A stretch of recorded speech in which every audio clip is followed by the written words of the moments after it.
Got my heart no in the bed.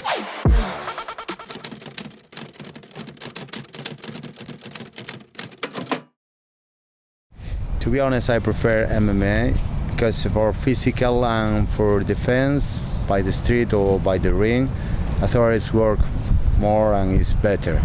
I think I would do Silat because it's more about self-defense, and I think MMA is more about fighting other people. Is it like attacking and stuff?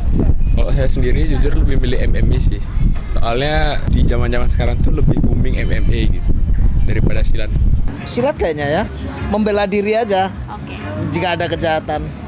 MMA, dia pasti gerakan tubuhnya lebih banyak dan lebih bakar lemak. Silat, ya lebih banyak seninya. I think I prefer MMA. It's a lot more complete. It's great because it's got different martial arts. It's a lot more aggressive, and I think physically and mentally it must be a lot more challenging as well.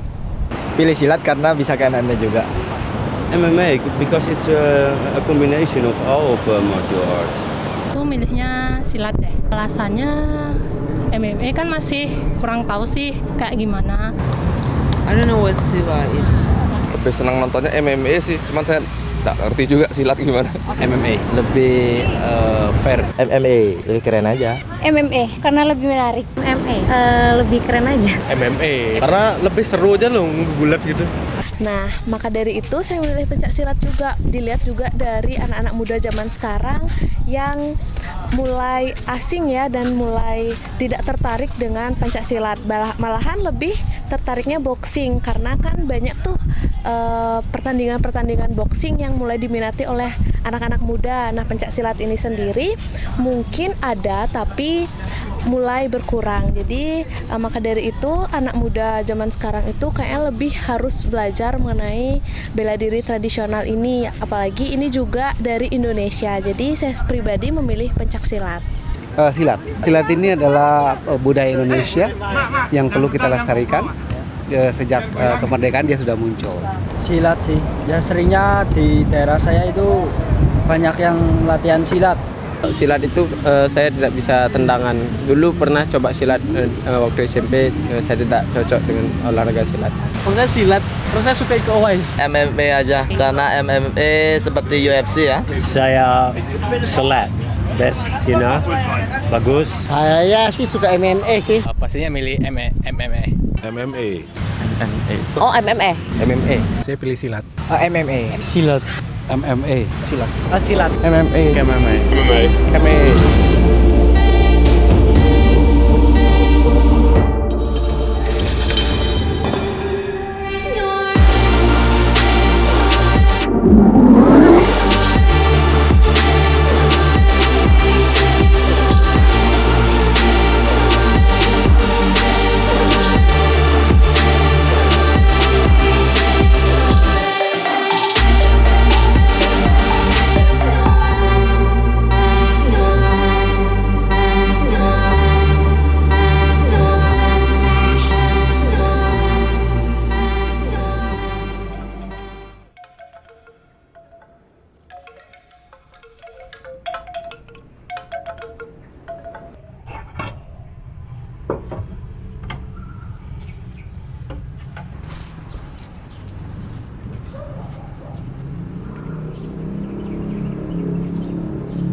Mang Ari, ahli dalam pertarungan IPSI, kita ketemukan dengan seseorang yang ahli dengan tarung jalanan. Kita ajak dia tarung di aturannya Mang Ari, mungkin Mang Ari yang menang. Jadi kalau kita bawa dia ke aturan jalanan yang bebas, mungkin Mang Ari yang kelabaan. Ya, jadi seperti itu. Kalau dibebaskan kedua-duanya, depend the person, siapa yang lebih disiplin, siapa yang lebih lengkap. Jadi tidak kita ngomong MMA-nya lebih bagus, lebih lemah, silat bagus, lebih lemah, enggak. Nah itulah, jadi untuk kita-kita yang masuk di bela diri, respect itu lahir dari, oh begini loh susahnya latihan bela diri. Jadi pas kita ketemu seseorang yang hebat, kita respect gitu. Jadi kalau tinju, MMA, jiu-jitsu, taekwondo, warangdo, atau pencak silat atau aliran Jepang yang banyak sekali itu, pas kita ketemu kembali ke personal jadinya. Jadi kemampuan kamu sampai mana, kemampuan saya sampai mana, tolong jangan bawa aliran saya. Kalau saya kalah, tolong jangan hina baju saya. Seperti itu.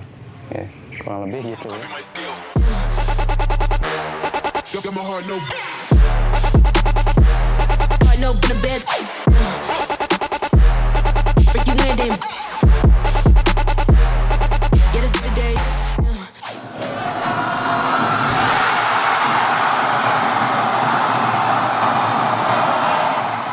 Semua bela diri itu sama ya, bela diri itu sama, tapi masing-masing bela diri itu kan ada risikonya juga ya. Kayak anggaplah kayak di silat itu, karena di silat itu kita itu menggunakan body protector, jadinya sasarannya kita itu harus tepat atau enggak mencari di body. Dan masalah cedera itu kan ya sedikit lah, tapi karena ya tergantung atletnya juga. Kalau udah emosional, emosinya tinggi, pasti otomatis dia ingin mencederai lawan seperti itu kan, tidak sengaja atau enggak sengaja kan itu tidak tahu juga. Nah, kalau samakan dengan bela diri yang lainnya sih gimana ya, ada gininya sih ya, kayak sama kayak ya si tarung derajat ya, MMA kayak gitu, karena dia mungkin kan levelannya mereka tuh lebih tinggi apa gimana ya, nggak ngerti, karena di silat itu dia menjerumus mungkin kurang kayak kekerasan apa gimana, nggak tahu ya. Kayak dia nyari sasarannya itu body masuk poin gitu tanpa mencederai lawan segala macam seperti itu. Tapi dari sisi itu ada sih beberapa yang cedera juga.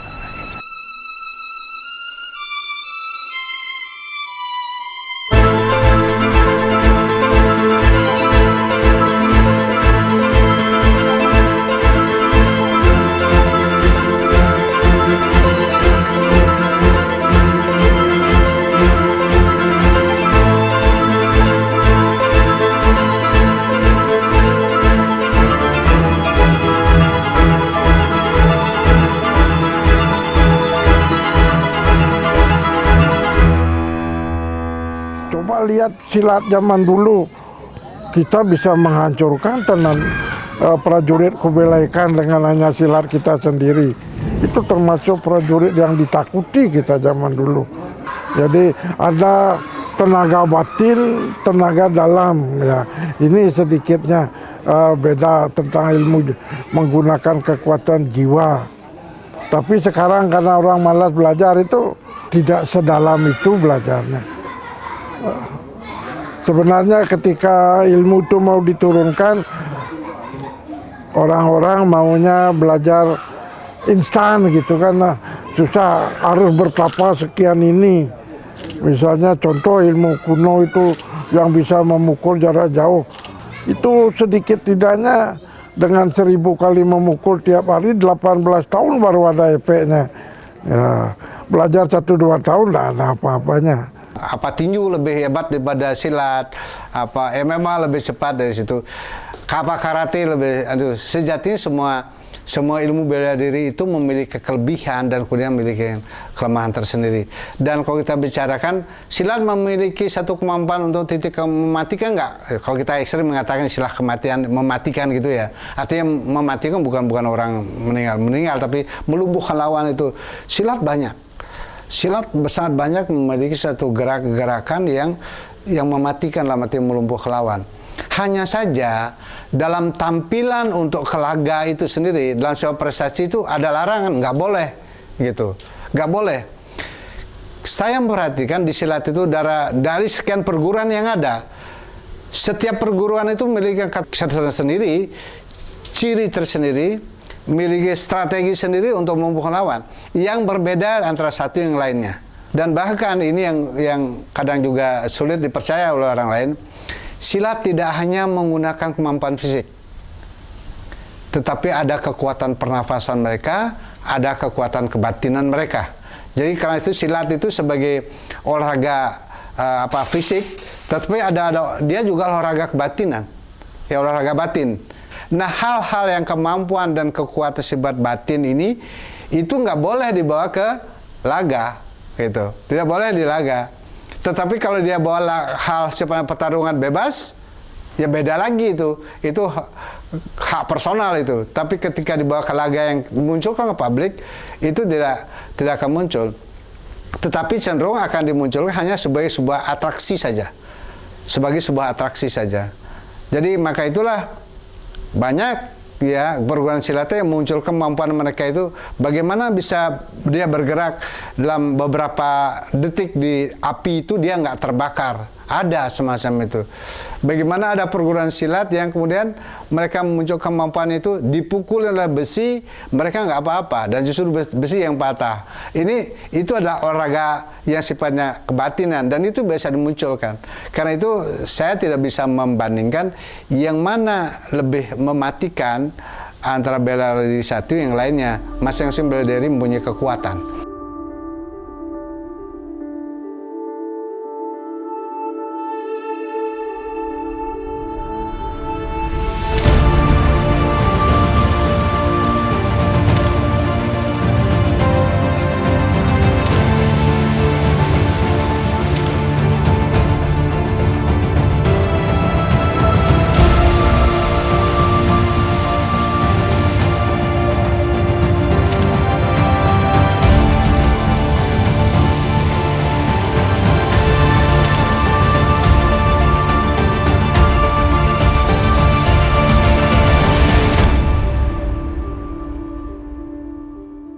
Memang diakui generasi muda lebih tertarik pada hasil karena itu sudah dikemas menjadi casingnya sudah bagus.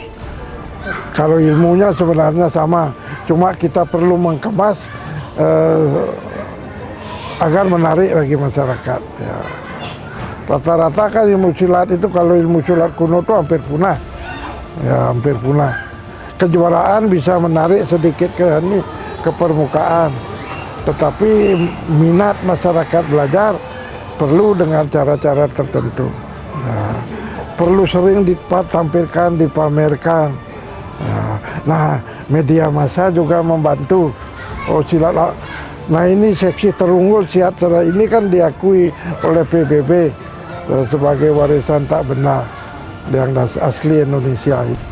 Ya betul sekali, kalau regenerasi agak berbeda ya dari sudut pandang seperti apa. Seperti kalau saya lahir di keluarga pencak silat, demikian juga mungkin teman-teman yang lain ada keluarga pencak silat Kertawisesa di Bali, perisai diri, itu tidak akan mungkin loncat ke lain hati gitu loh. Jadi kalau saya bilang yang umum ya, teman-teman yang umum yang betul-betul tidak mengenal pencak silat, mungkin jadi make choice sesuatu yang lagi populer.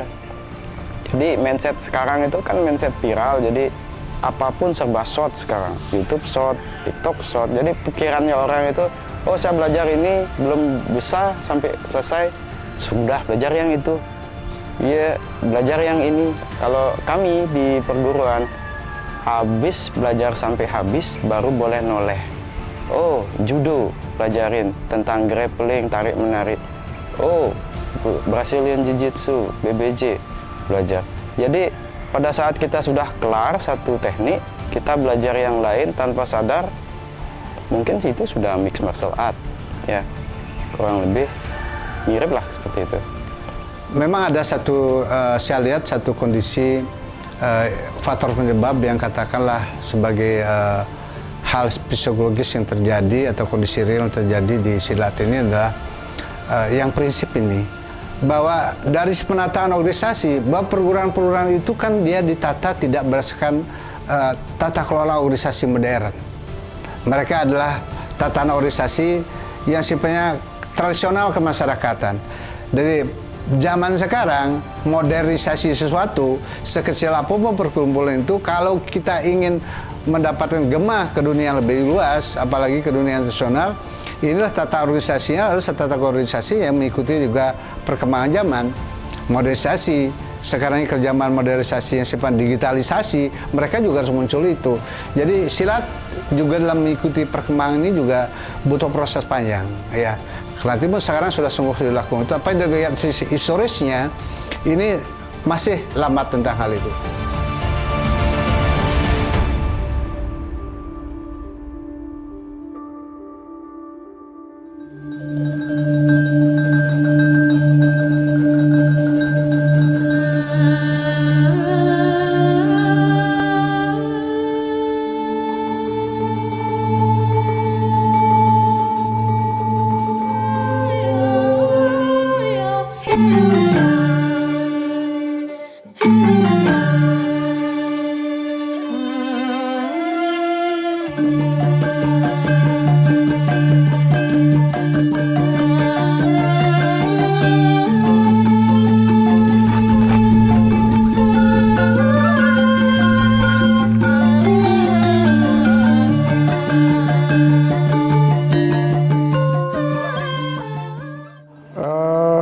Perkembangan silat di masa kini, ya, di satu sisi kita diuntungkan oleh teknologi dan komunikasi yang lancar.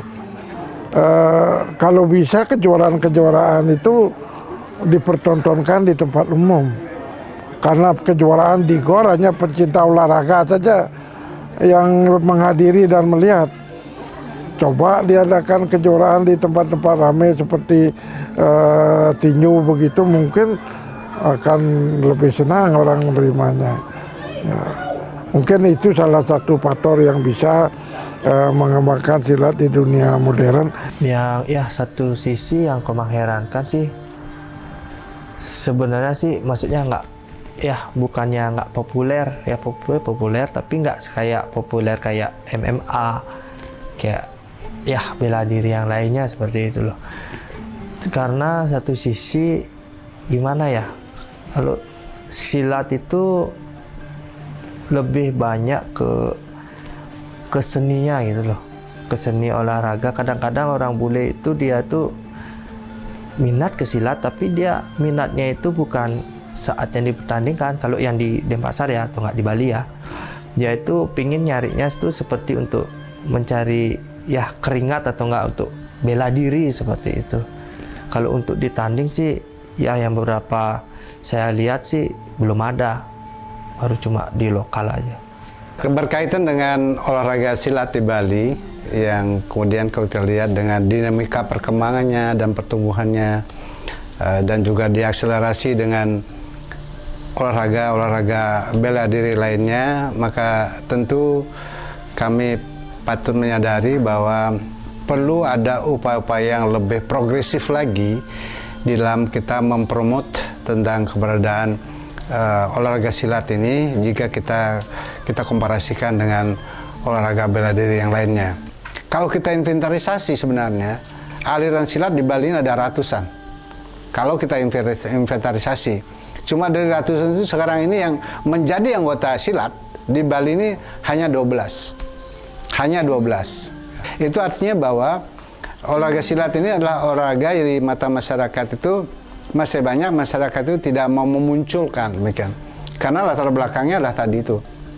Latar belakangnya adalah seni dan budaya itu sendiri. Jadi kondisi inilah kalau kita lihat dibandingkan dengan olahraga bela diri yang lainnya di negara lain, seperti yang berlatar belakang budaya tadi saya katakan seperti sumo di Jepang, Muay Thai di Thailand, dibandingkan silat yang berlatar belakang budaya di Indonesia ini lebih lambat perkembangannya ke dunia internasional dibanding itu, karena ada hal prinsip yang tadi saya cermati gitu. Jadi intinya popularitas itu unik ya. Jadi di zaman serba viral ini packagingnya perlu banget diperbaiki. Dalam artian pencaksilat yang mau di packaging seperti apa. Jadi seperti saya lihat sekarang aturan baru, ketua pertandingan pakai jas, dasi, pertandingan harus ada VAR, harus ada video flashback atau direkam ulang. Itu kita sudah mengarah ke sana. Tetapi kalau kita ngomong popularitas yang sudah dan bisa dibisniskan, itu sesuatu hal yang berbeda. Jadi untuk bisnis pencaksilat saya rasa belum. Ya, bukan kayak yang lain, kayak taekwondo di sini ada Samsung mungkin yang apa-apa itu ya. Kita belum sepopuler itu. Tetapi kalau untuk jumlah personil kita di atas rata-rata, udah pasti itu. Tetapi ya harus diakui kalau untuk packaging ke depan untuk anak-anak muda tertarik ke pencaksilat, kita harus bikin lebih keren lagi. Seperti apa gitu. Jadi kayak oktagon, block, tempatnya keren, lampunya keren, referee-nya juga ganteng keren begitu. Mungkin kita harus mengarah ke sana. Jadi ya itu PR kita semua. Jadi apa yang kita miliki itulah yang harus kita banggakan, tetapi di dunia serba digital ini kita juga harus mengemas itu kembali.